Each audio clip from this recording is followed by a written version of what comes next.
All right, so as we've been talking about on the Gains podcast, tensions between Russia and Ukraine, higher inflation, a lot of things leading to market volatility, and we're starting to see stocks slide in a big way.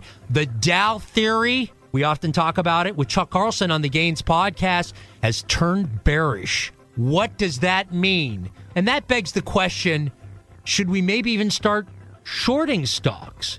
So we're going to talk with Chuck Carlson on the Dow Theory turning negative, and then we're going to bring on Matt Matigian, a regular on the Gains podcast, to talk about how to short stocks outright, how to bet against the market, something that you may take a look at with the Dow Theory turning bearish.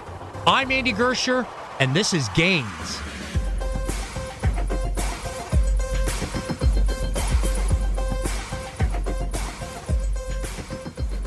As mentioned, the Dow Theory has now turned bearish, and we got to bring in Chuck Carlson, CEO of Horizon Investment Services and publisher of the Dow Theory Forecast newsletter in Hammond. Chuck, the Dow Theory has gone negative. That's off of the close today. Explain exactly what happened, where we're at. Well, we had a close in the Dow Jones Industrial Average below 34,022.04, so 34,022.04. That was the December low and the previous significant low point. Now, the Dow Theory looks at the Dow Jones Industrial and Dow Jones Transportation averages, and from the movement of those averages discerns whether the market's primary trend, the trend that typically lasts at a minimum 6 to 8 months and sometimes a lot longer, whether that primary trend is bullish or bearish. Now, the Dow Jones Transportation average had gone to new important lows in January, but that had not been confirmed by a similar move by the Dow Jones Industrial Average to new lows. And you need both of those averages confirming one another in direction in order to generate a signal under the Dow Theory. Well, while the industrials were game for about 3 or 4 weeks, they finally kind of gave up the ghost today with the Dow Industrials closing below that previous important low. You also did get fresh new lows in both the Dow Jones Transportation Average as well as the S&P 500, which is not part of classic Dow Theory analysis, but is nevertheless an important barometer for the market and one that folks follow. So long and the short of it is you've had lower lows by 3 prominent indices, and from a Dow Theory perspective, that does trigger a trend a trend change from bullish to bearish. It's broken through. Now, what do you do? Do you immediately move on this? I mean, do you dollar cost into this? The Dow Theory isn't really bearish too often. So I've been waiting for a while for it to turn bearish. What's the play? I mean, how do you handle it now? Yeah, and part of it really depends on the type of investor you are. And that's not a cop-out. It's basically, listen, if you're somebody who's a long-term investor and you're 35 and you have a 401k plan and you've got 35 years of investing ahead of you, what you don't want to do is get into an aggressive market timing game with your investments, because if you're kind of an all or nothing market timer and you're all in and then the Dow Theory flashes a sell signal and you're all out, it puts a tremendous amount of pressure to successfully re-enter the market, because my experience has been, Andy, that once people pull all their money out of the market, they're very reticent about going back in. Consequently, they miss the inevitable upturn, and then they're out of the market for a long period of time. And, I've always maintained the biggest risk of investing is not being in the market when it goes down, but being out of the market when it goes up. Now, having said that, if you are a trader, you may want to be a little bit more aggressive in terms of taking your chips off the table and perhaps playing the downside if you have akin to doing that from a risk perspective.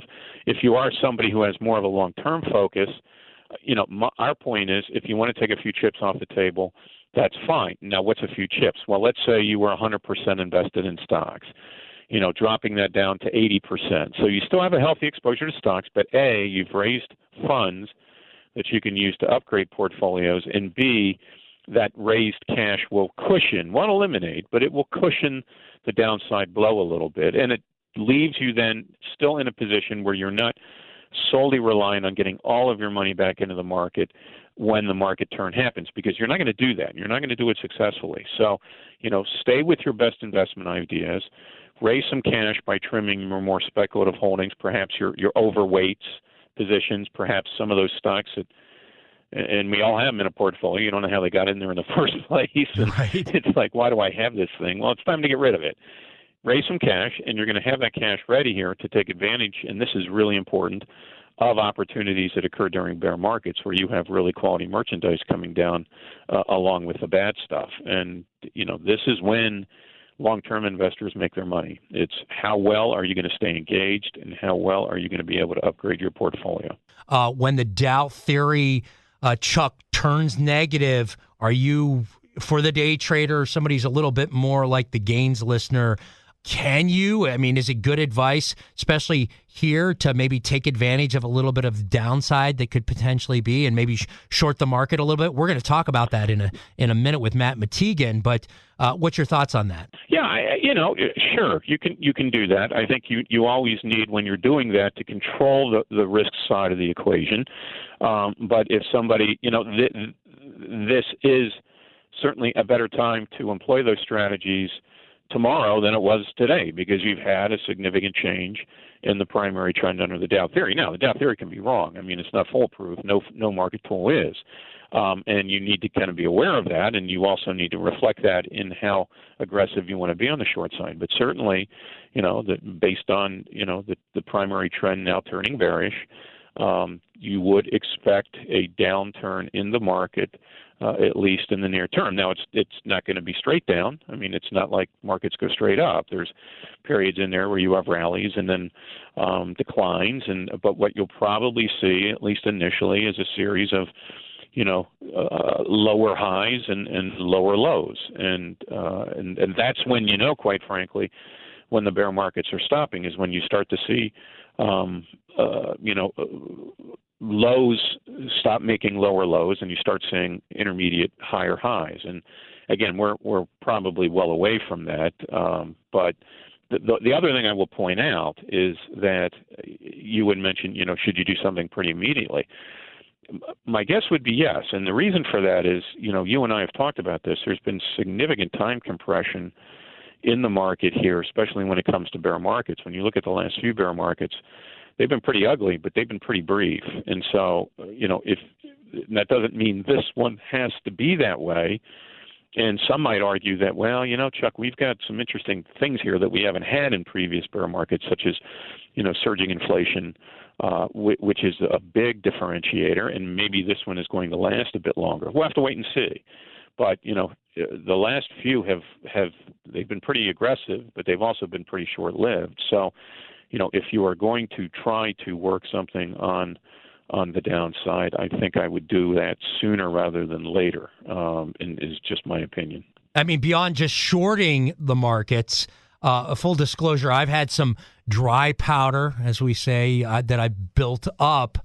Definitely been licking my chops for the Dow Theory to kind of turn so I could get some really good deals. I'm always like buying stocks on sale. How do you handle that? How long do these typically go? Do you wait until there's a clear sign that it moves higher, or do you hold your nose and just start buying quality stuff into this decline? Yeah, I think you on the buy side, I think you take it one stock at a time, and knowing that it's unlikely that you will buy at a low, but at the low point. But if it's a stock that you have really wanted to own and it's now backed off 20%, you take a look at it. My guess is, aggressively buying right now is probably early. So I'm not sure I would be, rushing to buy. If I was doing buying, I would be doing simultaneously. I would be selling as well. So I wasn't necessarily boosting my overall equity exposure, and I was, upgrading. So I was getting out of a lesser position and getting into a fresher one, as opposed to doing net adds. You could, you're never going to know when the exact bottom is, and that could be in a week, it could be in a month. Maybe we're going to get something that parallels like early 2000s, and there are some parallels to be drawn from that. You had, back in 99, 2000, you had the tech blow off with all the crazy tech stocks that blew up. You're seeing a similar blow off now in speculative stocks. You've seen that in speculative stocks and SPACs and things like that. Then 9/11 happened, so you had this massive exogenous event. And while I'm not necessarily comparing in terms of scope and what happened on 9/11 versus what's going on in the Ukraine and Russia, it is an exogenous event that could trigger more problem. And if you remember what happened back then, the markets were kind of crappy for a couple of years. And then, though, when they did bottom, and I believe 2003, then you had a 5-year run that was really, really quite nice. So, perhaps we're in that period. If that's the case, something similar to that, then you're going to have plenty of time to buy stocks, and my guess is stocks are going to get cheaper from here. So a little patience isn't necessarily going to be a bad thing. As we're wrapping up this portion of the Gains podcast, talking about the Dow Theory turning bearish, what are the new levels that we've established today, Chuck? Well, there are new levels, and that's the point. You kind of wipe out everything when you have a primary trend change. So what will happen now is we will establish a fresh low points in the Dow Jones Industrial Average in terms of where those low points are, and then you will at some point have a rally off of those low points, and pretty significant rally, one that's at least a 3% to a 5% rally off those low points. And then from a Dow Theory perspective, you wait and see how does the market respond after those rallies. Do the rallies, after the rallies in the industrials and transports, do we go back down and hold those previous lows? Or do we go back down and go through them and make lower lows? And you need, the first step in, shifting back to bull from bear is, establishing the lows, seeing how aggressive the rally is, and then seeing if those lows hold, and then if the market rebounds back above the previous rally highs. So things have to happen, and that's one of the strengths of the Dow Theory, I think, is that you typically don't get whipsawed. That confirmations of significant primary market changes, they take some time, and they take a series of confirmations, and so we're kind of at the beginning of that right now. But again, I will caution that it doesn't have to be this way, but we've had some pretty short bear markets. They've bit pretty hard, but they've been pretty short, and hopefully we'll see something along those lines now. But again, we'll have to wait and see. That's Chuck Carlson, CEO of Horizon Investment Services and publisher of the Dow Theory Forecast newsletter in Hammond. Chuck is also author of Winning with the Dow's Losers. And there's one other thing real quick before I let you go, Chuck. Give us that website that's always good for the Gains listeners. Yeah, that's a newsletter that our publishing arm publishes called Upside, and you can get information and take out a free 30-day trial at the website upsidestocks.com, upsidestocks.com. So let's turn our attention to shorting stocks, betting against the market, and let's bring on, as mentioned, Matt Matigian, CEO, Blue World Asset Managers here in Chicago. And be sure to check out Matt's blog at blueworldam.com. Glad to have you on the Gains podcast and talking about shorting stocks. Well, I'm always flattered when you invite me, and, you having asked me to give some thought as time goes by to some topics that might be valuable to the Gains listener. And so I started thinking about what are some of the most common questions that I field. And one that popped up immediately was the whole concept of short selling. We live primarily in a long-only mentality world. Before we get any further, and that's an important distinction, right off the bat, I know a lot of us already know these terms, but I want you to hit on it real quick. When we're talking about short selling, let's first of all explain, most of us, we buy stocks, we go long. So explain, before we even get into shorting something and going short on a stock or an investment, lay out real quick, what is a long? That's what we always do, buy a stock, look for it to go higher. That's going long. Explain that, and then we'll get into the shorts. Sure. You go into your portfolio, and it happens to be a day where you think ABC is going to make a move, okay? And you look in your portfolio and you see you don't have any ABC. You could enter an order to buy 100 shares. And if you purchase, if that order goes through, and let's assume it's a market order, so you get filled immediately, you now look at your portfolio and it shows ABC 100 shares. You are long 100 shares. So when you buy, when you had zero and you buy, or you had some and you buy more, that's going long. The opposite of that is going short, in which case you look in your portfolio, you think ABC is primed not for a rise, but for a drop. The newbies would be like, okay, well, you bought it at 50. It's now 100. We don't think it's going to go higher. It's going to drop. Well, Matt, why wouldn't we just, we'll sell the stock? And you can do that and post a profit. But there's another thing, and Matt, explain. Okay, so you go back, you look at your portfolio, you do not own any ABC at all, but you think that it's prime to fall. So you don't enter an order to buy 100 shares and go long. You enter an order to sell 100 shares and go short. Now what you see when you look at your portfolio is you're going to see ABC minus 100, a minus sign followed by 100. That shows that you are now short 100 shares. So going long, you own it. Going short, you sell it without owning it.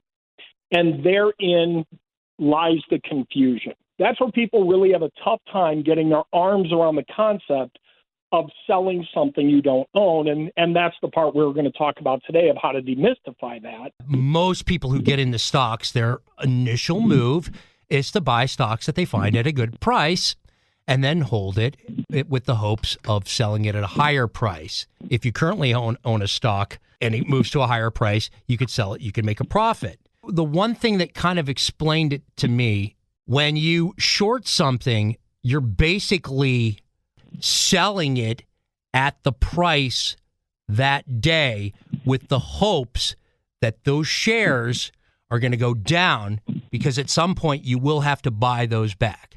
So that's just kind of a real primer. So kind of pick up off of that. Okay, yeah, and that's a perfect segue because when I'm teaching this, be it on a Zoom class or a live seminar, whatever it is, the first thing I establish is the way we make money on stocks.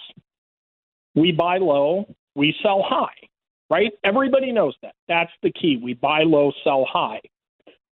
Short selling is no different. You're still buying low and selling high. The beauty is you're just doing it in reverse. You're selling high before you buy low.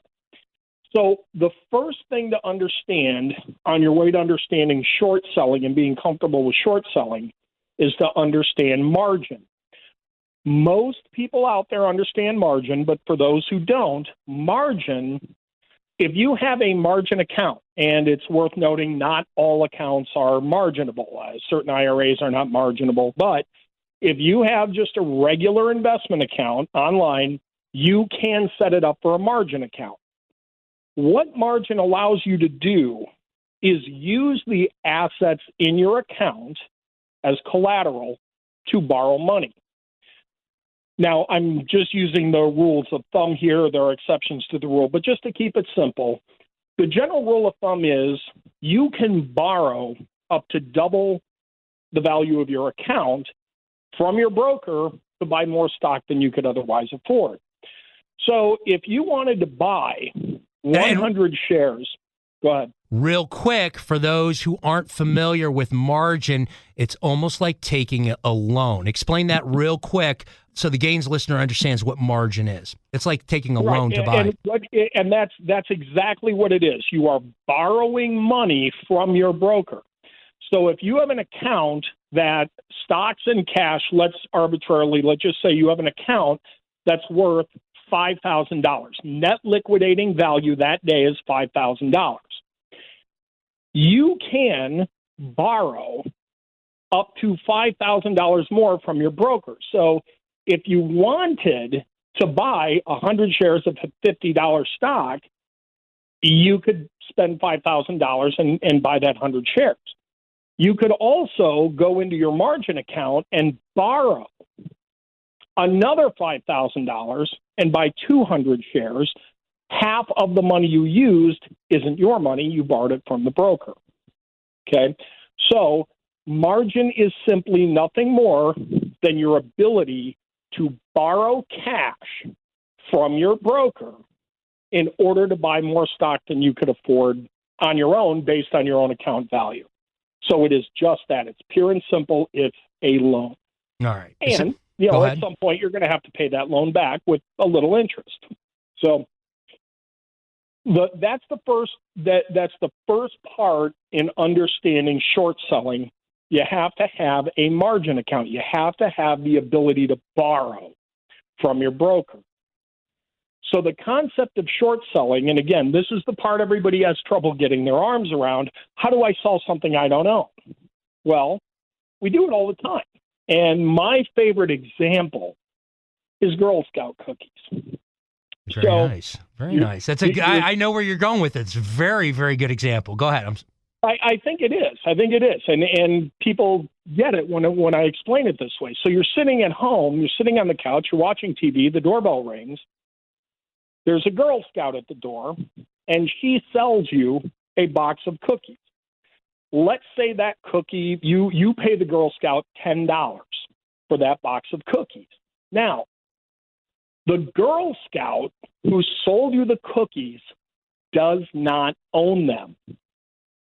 The Girl Scouts of America organization owns the cookies. The Girl Scout borrowed the cookies from the Girl Scouts of America. She sold them to you for $10. She turns around and pays the Girl Scouts of America organization $7, and she keeps the $3 profit for her troop. She just sold you something you didn't own. What she did is she literally sold short a box of Girl Scout cookies. She bought low at 7. She sold high at 10. And one thing I want to make, one thing I wanted to point out in that purchase, she sold, even though she knowingly, was going to go back and go to the Girl Scouts of America and pay, $7 a box. At the time of the initial transaction, she sold those Girl Scout cookies for 10. Correct. And so at the time of the transaction, she sold it at 10, knowing that in the future, that she, later on in the day, or when she had to settle with the Girl Scouts of America, that she's buying those in the future at a later date for 7, and that's the profit margin. Now, real quick, the most important part of this discussion, and I love the example, what kind of Girl Scout cookies are they selling at your house at the time of that initial transaction? Oh, I don't know. I don't eat Girl Scout cookies, so I never buy more than 37,000 boxes of Samoans at any given time. That's mine, too. That is mine, too. Maybe a couple Thin Mints that I throw in the freezer for, when I have a hankering for it. But the Samoas is the only way to go, and I load up on that. I just have it in a green box, man. Yeah. So anyway, I had to throw that in there. But that's actually a great example. And, instead of Girl Scout cookies, and you could do this for a number of investments too. That's an important point. And I was going to talk about those too, because, there is a difference. Here we're specifically talking about stock. When we get into options and futures, it's different, but it is just as simple. And the answer to that question that somebody, how do I sell a stock I don't own? Well, the same way the Girl Scout sells cookies she doesn't own. She borrowed it from the Girl Scouts of America. We already said that margin means you can borrow cash to buy more stock. You can also borrow stock to make more cash. So when you sell a stock short, all you're doing is being a Girl Scout. You are borrowing it from your broker who has their own inventory of that stock. You're selling it at a higher price, and you're hoping to buy it back at a lower price, and the difference is your profit. You still bought low and sold high. The difference is you sold it high first and bought it back later. You're a Girl Scout. You sold a box of cookies for 10. Then you turned around and bought them for 7 at a later date. The difference is your profit. It is still buying low. It is still selling high. You just did it in the reverse order. And what we're going to do, we got to take a quick break. We're going to come back on the other side of the break. So you're going to get a pen and paper, and we are going to lay this out step by step. We'll do that when we get back from the break. Hey, be sure to subscribe, follow, leave us a 5-star review on Apple Podcasts. If that's an option for you, that is podcast gold. Would really appreciate it if that's an option. And then, as always, subscribe and turn on those notifications so you know when a new episode drops. We drop Gains episodes on Tuesday and Thursday afternoons. We will be right back and continue the conversation on shorting stocks right after this break.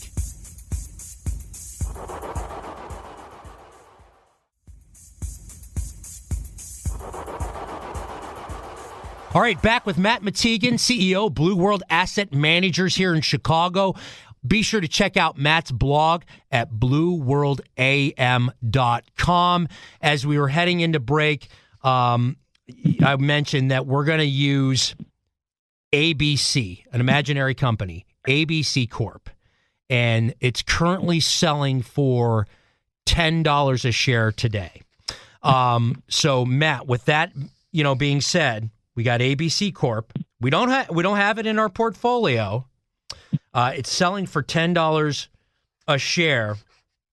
We think that ABC Corp's competitor is going to eat their lunch, and that ABC Corp, we look at the chart and we see ABC Corp being lower in the future. So kind of take it. Let's just say that maybe we see ABC Corp being lower than it is right now. So that's where you step in, Matt. We've eyed ABC Corp. It's $10 a share. We think it's going to be like $7 a share sometime in the next 6 months. How do we short that? Step by step. Okay, I like the idea. Let's actually do it both ways, which is 4 different scenarios. Okay. And nobody will need pen and paper for the first one. You look at your portfolio, you do not have any ABC at all, and you think ABC has a good shot at rising. So you go into the open market, you buy arbitrarily. You buy 100 shares of ABC at $10 a share. You are proven right. Over the course of time, ABC goes from 10 to 15, and you sell. So you bought at 10, you sold at 15, you pocketed a $50 profit, correct? Right. 50% return. Right. Okay? If things don't go your way, you buy 10 shares, you buy 100 shares at 10, the stock goes from 10 down to 5. And you say, okay, I'm giving up on ABC, and you sell your 100 shares at 5, and you realize a 50% loss. Right. Correct? Okay. Now, let's flip it around. You look at ABC, you think that a competitor is about to eat their lunch, you think they're going down. So, you don't buy 100 shares at 10. You borrow 100 shares at 10 from your broker, and you sell them for $10 a share. If things go against you and the stock rises to 15, Well, you're going to go into the open market. You're going to buy at 15. So you sold them at 10. They went up to 15. You now have that same 5-point loss. There is a time frame often associated with this too, and you could maybe kind of build that in there. Yeah, we'll get into yeah. I mean, because at some point, if you are borrowing shares, at some point you're going to have to pay for them. Right. And there's a time thing. So go ahead, continue. If things don't go your way, you sell at 10, you were wrong, the stock shoots up to 15. Well, now you have to buy at 15, and you already sold at 10, so now you have a 5-point loss. On the other hand, if you were right, you borrow the shares at 10, you're correct, the stock drops to 5, now you buy the shares back at 5. Well, you bought at 5 after you sold at 10, and that 5-point spread is the exact same 5-point profit that you would have had you been long and bought at 10 and it went to 15. So when you're long, you want the stock to rise. When you're short, you're betting the stock will fall. And to be able to profit on both stocks going higher and lower is a very, very valuable thing. And one thing I want to just note, we have a lot of Robinhood users out there, eToro, Webull.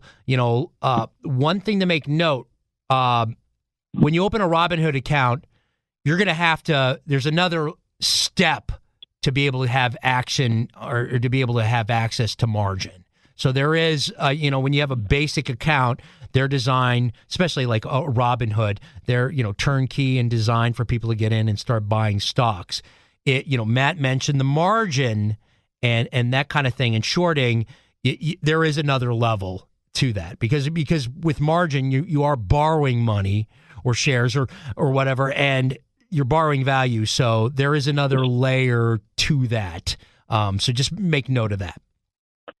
Yeah, and I wanted to cover that specifically because we need to talk about the unique risks of buying and selling on margin and buying and selling short. When you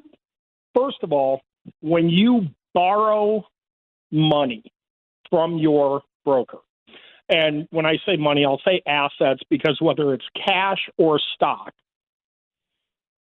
the broker is going, and all the brokerages have a different threshold and different stocks and vehicles, for which they set these limits. But if that short trade moves against you, eventually your broker is going to lose patience with you.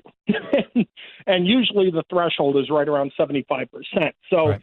If you borrowed stock from them and sold it, and it moves more than 25% against you, your broker is never, ever going to share in your losses. You're going to get, and a lot of people have heard this term. Oh, yeah. We know what it is. Starts with an M. Yeah. Go ahead. It does start with an M, and it ends with a diminution of your bank account. Right. The dreaded word, the dreaded phrase, margin call. Margin call.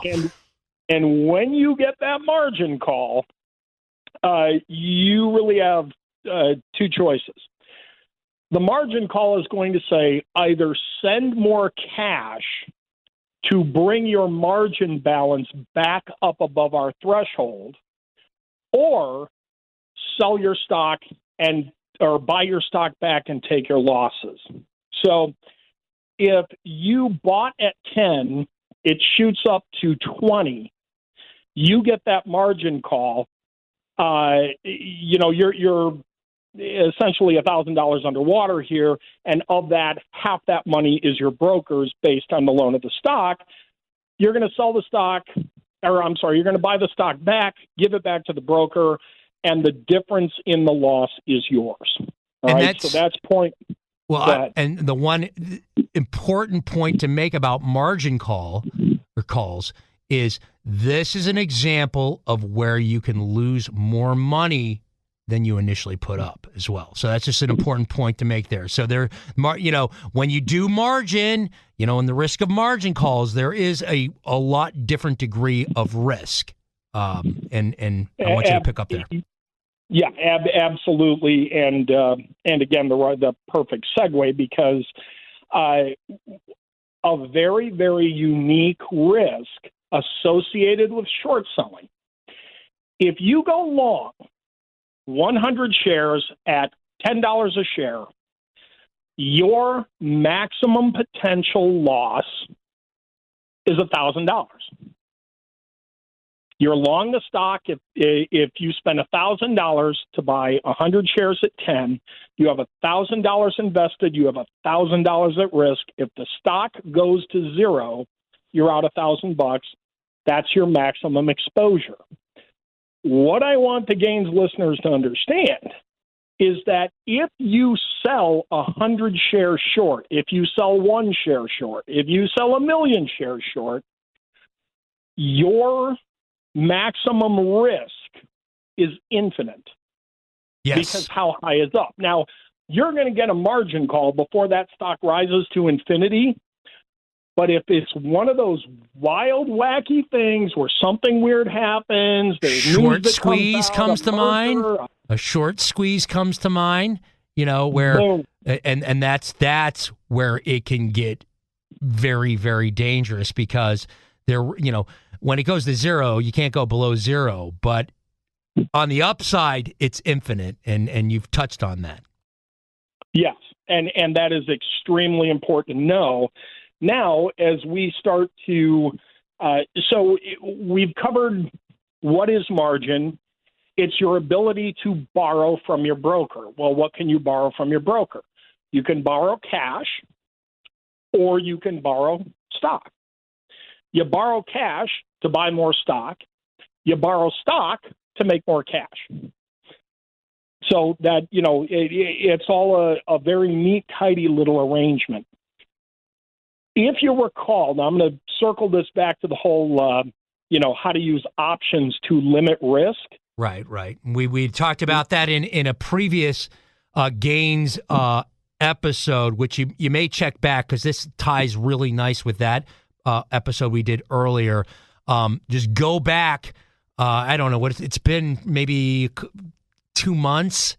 But if you go back and look at Gains episodes, Matt and I did a Gains episode on options.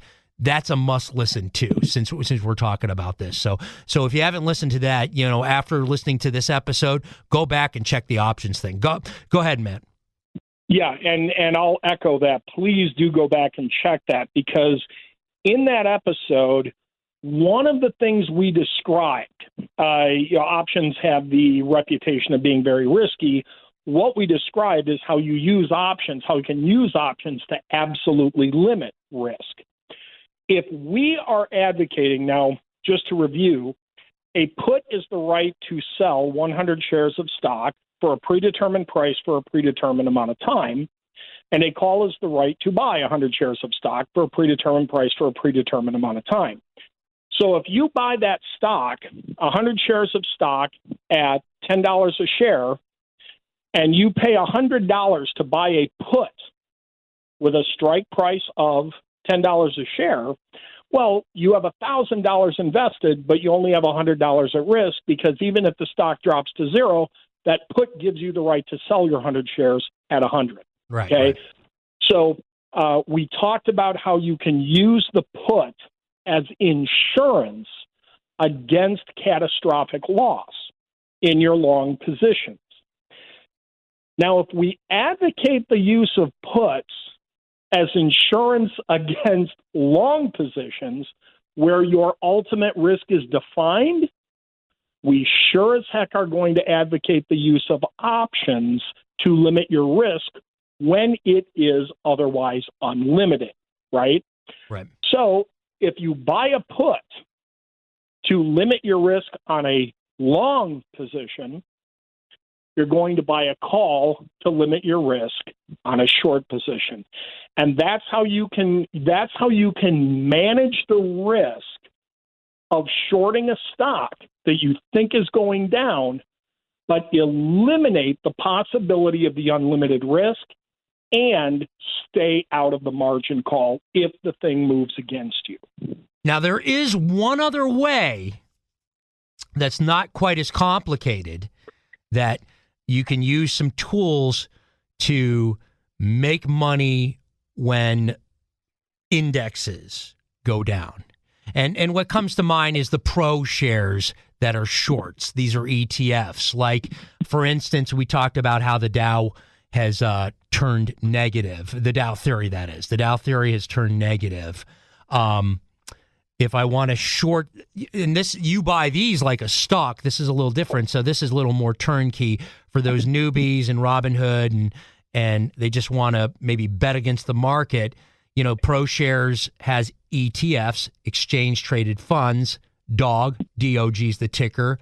That's the Dow short. There's an S&P short, SPXU, that you make money. The ETF goes higher as the S&P drops. Same with the Dow short, that DOG. The DOG goes higher as the Dow goes lower. And you can also get these where they're, I call them double or triple baggers, where it's 2 or 3 times the exposure. Matt, do you ever use those at all to short a market? I know it's a very simplified way, and sometimes that's turnkey and a little easier for people who are new to this. Your thoughts on that? Yes.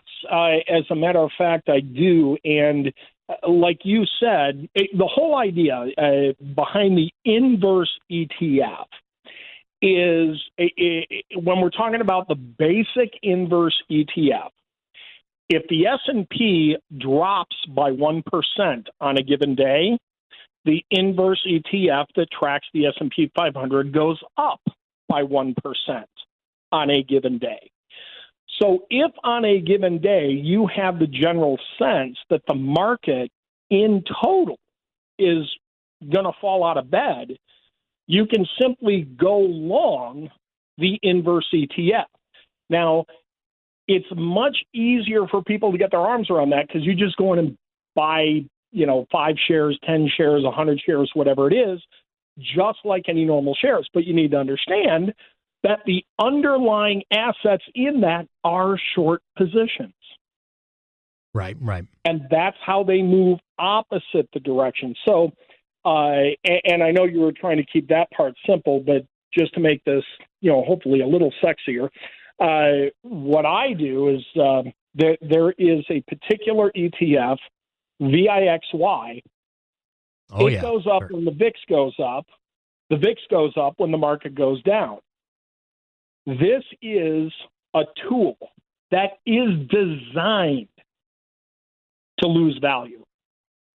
So what I do, I keep, it's a real, kind of loose ratio where if there's a catastrophic drop in the S&P on any given day, the VIXY provides buoyancy, to my other positions. So if the rest of the portfolio is down, say, $100, maybe VIXY is up $75, and you really kind of blunt that force. And just real quick, that VIX that he's talking about is a volatility index, and that is a great tool. And I'm sure that if Gaines listener isn't familiar, they've probably certainly heard the term. So just kind of explain the role of that volatility index, Matt.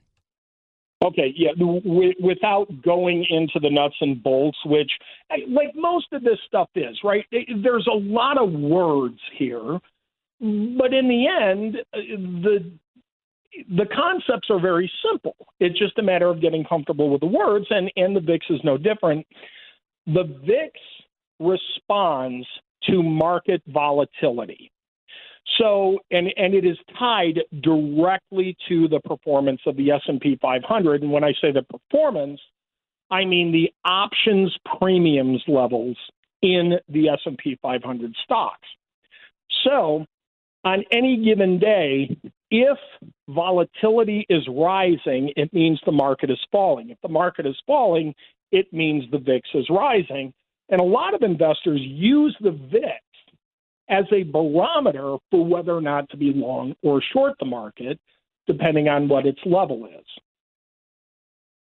And that's, another tool. So, I mean, there's a lot of the Gains listeners, I'm sure they're familiar with. You'll buy stock and it moves higher.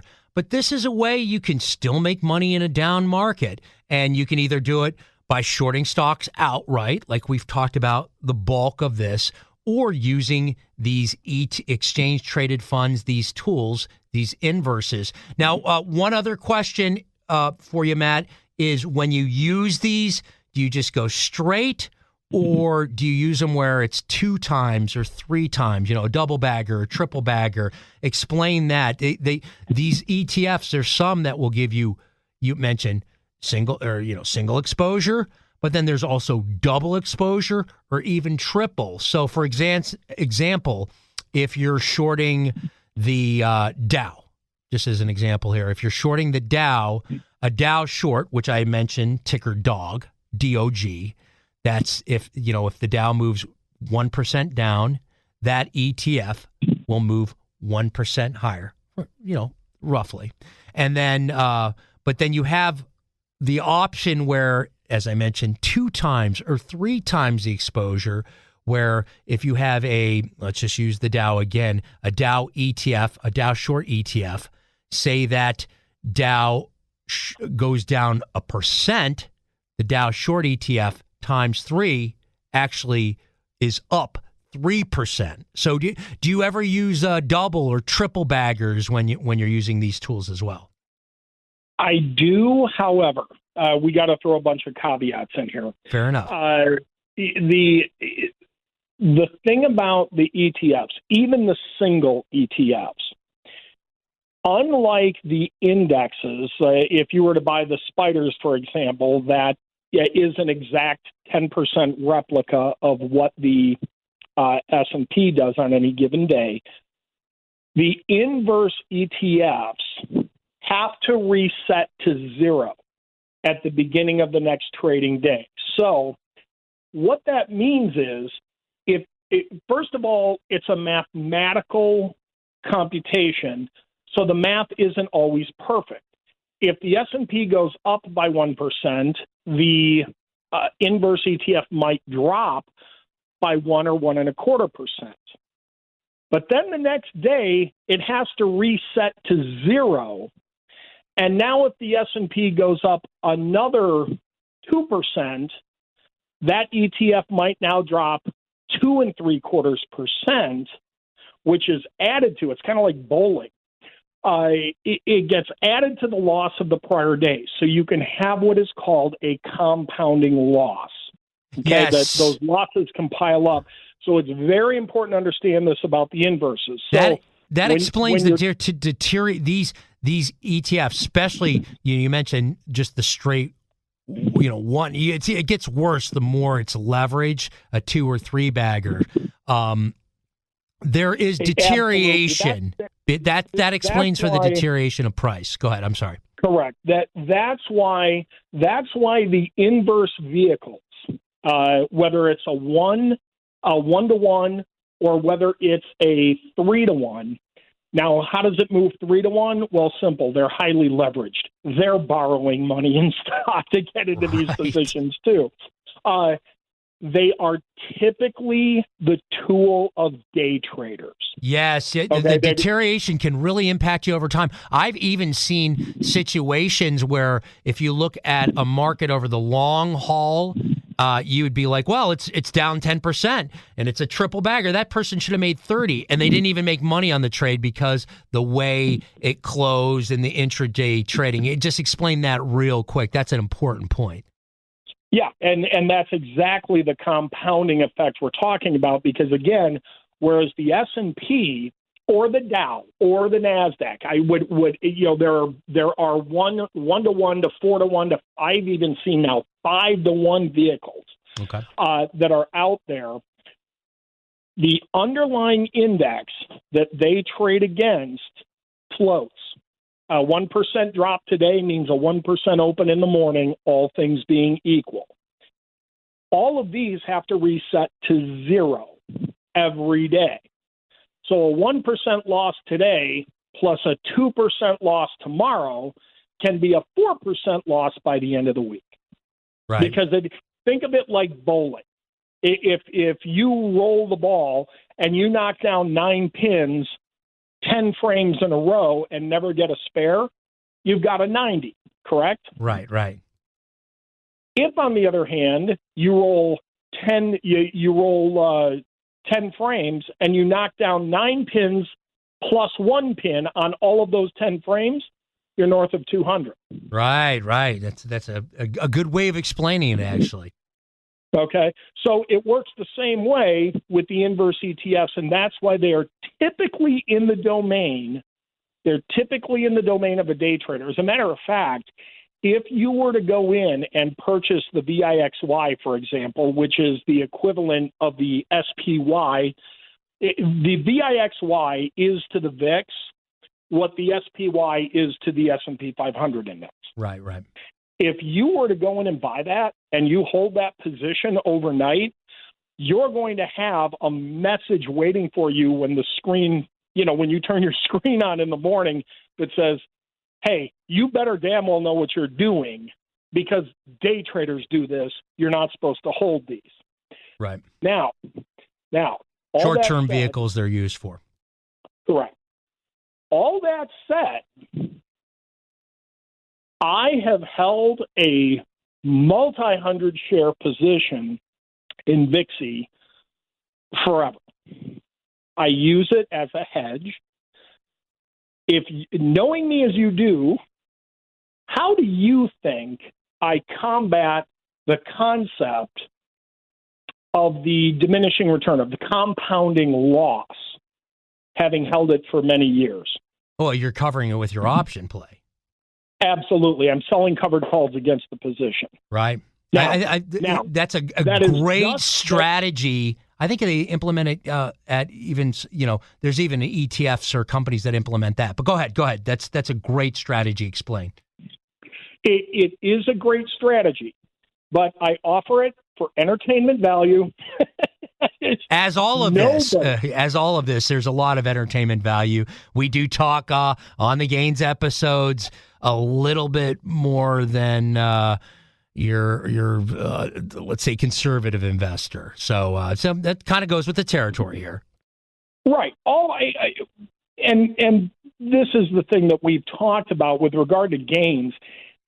We're not sitting here giving advice or advocating that people just run right out and start using these vehicles.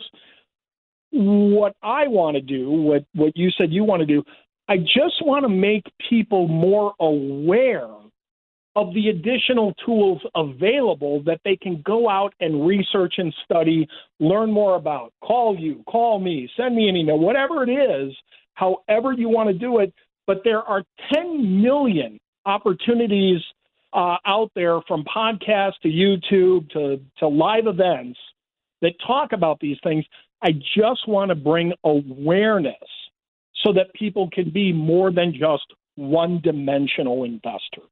And I think that's a good place to kind of finish today's Gains episode. We've gotten your beak wet, so to speak, and we covered some of the basics here. And that doesn't mean you go out and just all of a sudden start shorting stocks, but this is just to get the basic concept across. And we're going to talk about this more as we continue this Gains path. Matt, as we wrap up the today's Gains episode, we always, say you're CEO of Blue World Asset Managers here in Chicago, and you got a great blog, blueworldam.com. Any other resources, any other parting shots as we wrap up today's episode? Well, as usual, I want to make myself completely available for questions, comments, concerns, any of that stuff. M. Matigian at blueworldam.com. But outside of that, I can say with direct insider knowledge, listening to the Gains episodes one after the other, it is financial education at warp speed. And we go beyond just, hey, buy this stock, buy that stock. And as we had mentioned before, Matt and I did that options thing. That was a pretty popular piece, and I think it explained options. A lot of people are kind of weary of in a very concise and simple way. So hopefully we did that with shorting a little bit here. Anything else as Russia and Ukraine are kind of getting into it, and markets being there a high degree of volatility? Any other final parting shots? I don't care how you get the defense on the field. If you're doing this through a broker, talk to your broker about how they're going to put the defense on the field. If you're doing this yourself, explore the vehicles that we've talked about. And by all means, if you have questions, get hold of us. Yeah, and you often share your email, Matt. Throw that out there real quick. So that's Mary. MMATIGIAN as in Nancy at blueworldam.com. So the color blue world, applemary.com. And I'm going to actually throw my email out there as well. I don't think I have on the Gains podcast. If you have any other questions for me as well, you can contact me at andy.gersher. That's GIERSHER, Andy.Gersher at Odyssey.com. That's AUDACY. That's our parent company.com. So Andy.Gersher at Odyssey.com. Email him late. Yeah, there you go. I appreciate that, Matt. All right, so that's going to wrap up today's podcast. Hey, as always, be sure to subscribe, follow, and leave us a 5-star review on Apple Podcasts. And as always, subscribe and turn on those notifications so you know when a new episode drops. And we are back on Thursday. Look forward to seeing you then. A News Radio WBBM podcast powered by Odyssey.